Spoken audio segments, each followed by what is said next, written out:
Previously, we have created an accessor and a course model to be able to output the duration of the course and display it inside of these course cards. But this is not the only place where we need to show course duration. In addition to that, we also have to show course duration on the course page, right here. And since we already have an accessor and a course model called formattedLength, which basically prints out duration of the course, I'm going to reuse the same accessor within the lessons component that is shown on the course page. And right here, we're going to replace this hard-coded duration with formattedLength accessor, like so. But at the moment, we don't have the access to course variable from within this component. And to make it available, we're gonna have to pass the whole course model within this component. So instead of passing an array of lessons right here, I'm basically going to use shorthand notation to pass prop inside of lessons component. So we are passing the whole course model, and then from within this component we now can get list of lessons by using this course model by simply referencing lessons property. So right now in the browser, if we're going to open up course page, the course duration that we are seeing within this card has to match course duration that is shown on the course page. And indeed, as you can see, those numbers match. But there is also lesson duration that we have to format in the same way as course duration and then show it within lesson cards. For now, all those durations are the same because we're still hard-coding these numbers.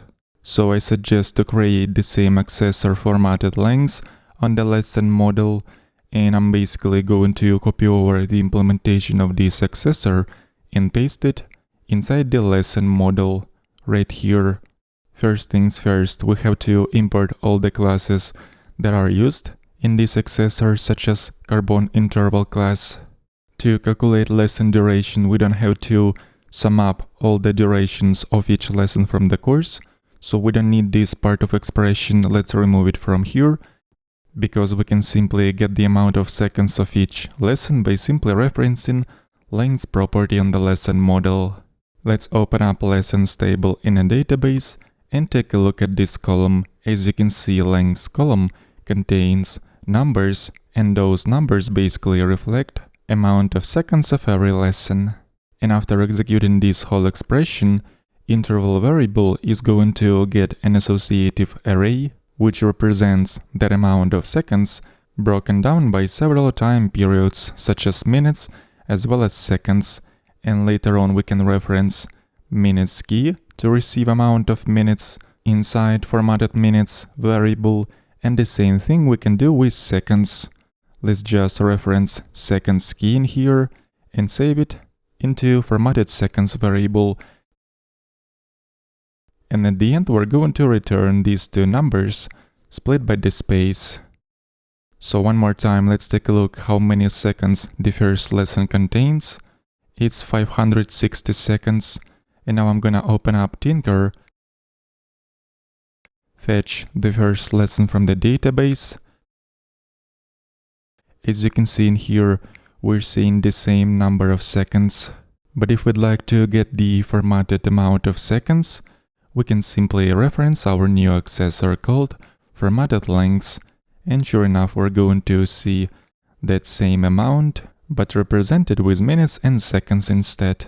Let's also consider another interesting case. For example, if I'm gonna add basic print statement within this closure, that means that this callback is going to run every time we're going to reference formattedLength accessor.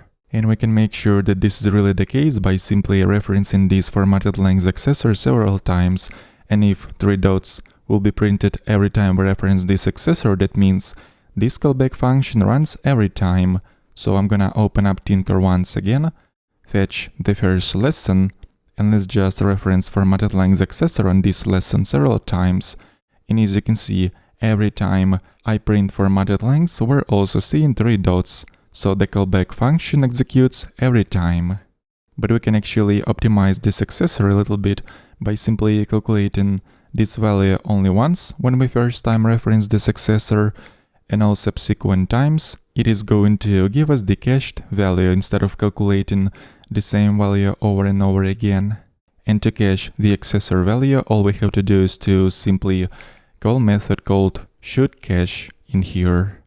Alright, now I'm gonna restart Tinker in order for changes to take effect. Fetch first lesson once again, and this time if we're gonna reference the formattedLength accessor several times, sure enough we're going to see those 3 dots only once when we basically referenced the accessor the first time, and the value has been calculated, and on all subsequent calls that accessor was given us cached value. So in the course model we also can apply the same optimization and use should_cache method inside formattedLength accessor in order to cache the accessor value. After this I'm gonna open up lesson card component, and right here where we were previously hardcoding duration of the lesson, I'm basically going to reference our new formattedLength accessor on the lesson model. So let's also not forget and remove that dump statement from the formattedLength accessor and check the result in the browser.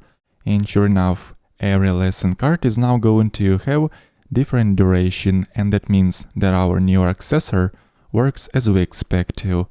Link to the source code of this project will be as always in the video description.